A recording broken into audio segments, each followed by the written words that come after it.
ነብዩ አለይሂ ሰላቱ ወሰላም ከሁነይን ጦርነት እንደተመለሱ ገኒማ ያከፋፍሉ ነበር።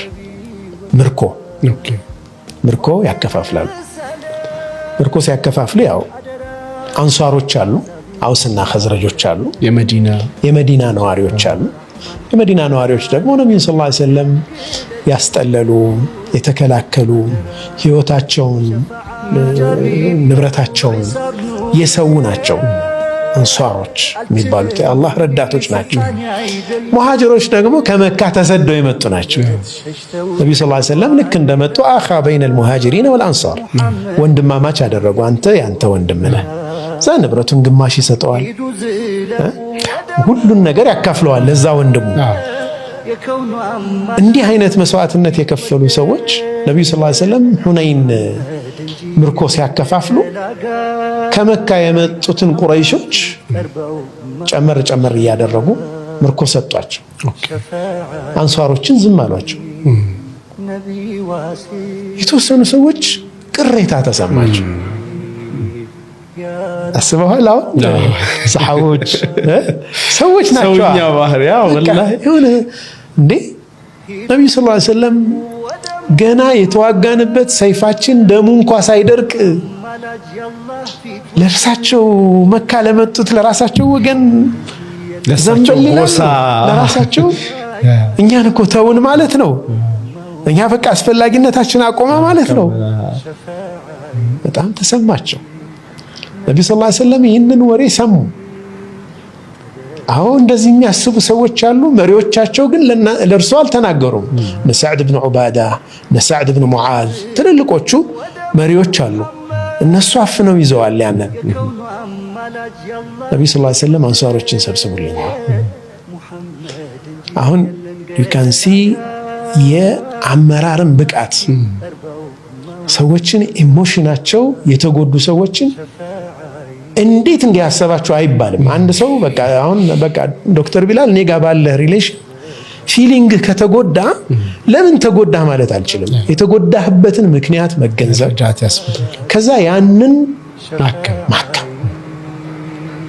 እንዴት እኔ ነብይ አይደለሁም ወይ ሰብስበው እሳቸው ወህይ የሚወርድልኝ ነብይ አይደለሁም ወይ እኔን እንዴት እንደዚህ ትላላችሁ? እንዴት ተጠረጥሩኛላችሁ? እኛ ብንሆን እንዴት ተጠረጠራለሁ? ወላ ሰበሰቡ ጥሩልኝ አሉ። እንዲህ አይነት ነገር ሰምቻለሁ፣ እውነት ነው ወይ?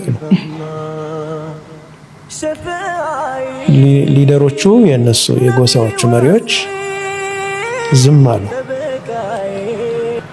ጉዳዩ እንዳለ ተረዱ። ነብዩ ሰለላሁ ዐለይሂ ወሰለም አንተስ እንደ ህዝቦችህ ነው ወይ የምትል? አዎ አለ። ሲጠየቅ ሰዕድ ብን ሙዓዝ አዎ እኔም እንደዛው ነው የማስበው አላቸው። ይሄን ነብዩ ሰለላሁ ዐለይሂ ወሰለም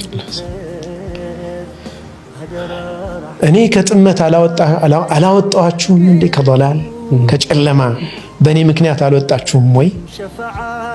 በእኔ ምክንያት አላህ ሱብሓነሁ ወተዓላ እስልምናን አልሰጣችሁም? አዎ በላ ያ ረሱላህ ይላሉ ሰለላሁ ዐለይሂ ወሰለም።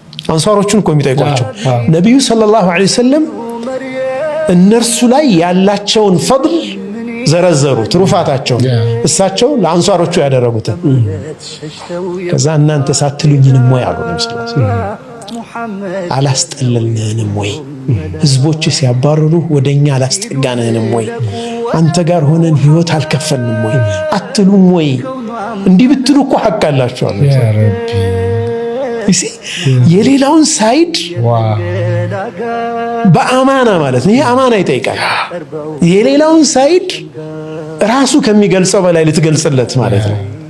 ተረዳው ማለት ነው። አንተ እንዲህ ያሰብክ ነው ማለታቸው። ሪኮግኒሽንም ሰጥተዋል። ቀላል ነገር አይደለም። አይ ዶንት ቴክ ኢት ፎር ግራንትድ። ይሄ ቀላል አይደለም። ሌሎች ሰዎች አሏቸው በግና ፍየል ይዘው ቢሄዱ እናንተ የአላህን መልእክተኛ ይዛችሁ ብትሄዱ ቅር ይላችኋል።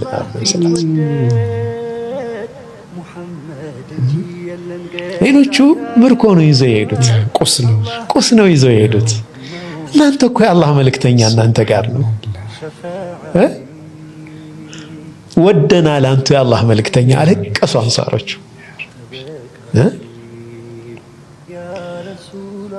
አላሁመ ባሪክ አልአንሳር፣ ጌታዬ ሆይ አንሳሮችን በረካ አድርግላቸው። ወባሪክ አውላድ አልአንሳር ወአውላድ አውላድ አልአንሳር፣ የአንሳሮችን ልጆች በረካ አድርግባቸው። የአንሳሮችን የልጅ ልጆች ዝርያቸውን በሙሉ በረካ አድርግላቸው።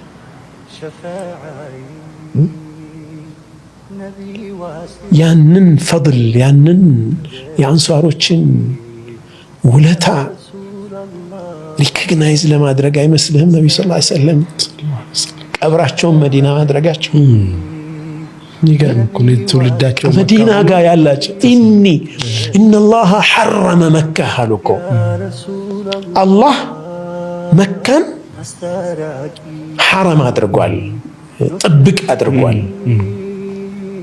አደን እዛ ጋር አይፈቀድም። እንትን እንኳ መቁረጥ አይቻልም። የአባቱን ገዳይ እንኳ መካ ሐረም ውስጥ ቢያገኘው መበቀል አይችልም። የሰላም ቦታ ነው መካ። ወኢኒ ሐረምቱል መዲና፣ እኔ ደግሞ መዲናን እርም አድርጌያለሁ። መዲናን የተከበረች የተቀደሰች ቦታ አድርጌያለሁ። ስለ መዲና ነቢ ሰለላሁ ዐለይሂ ወሰለም የተናገሯቸው በጣም የሚደንቁ ነገሮች አሉ እና ሰሓቦቹን በዛ አይነት ኢሞሽናል መጎዳት ውስጥ የስሜት መጎዳት ውስጥ በነበሩበት ሁኔታ ላይ እንዴት እንደተገነዘቧቸው፣ እንዴት እንዳከሟቸው፣ ፍቅራቸውን እንዴት እንደገለጹላቸው ያ የተሰጠ ምርኮ ተራ ነገር እንደሆነ ነቢዩ ሰለላሁ ዐለይሂ ወሰለም የነቢዩን ሰለላሁ ዐለይሂ ወሰለም ፍቅር ማግኘታቸው ከምንም በላይ እንደሆነ ፊል እንዲያደርጓቸው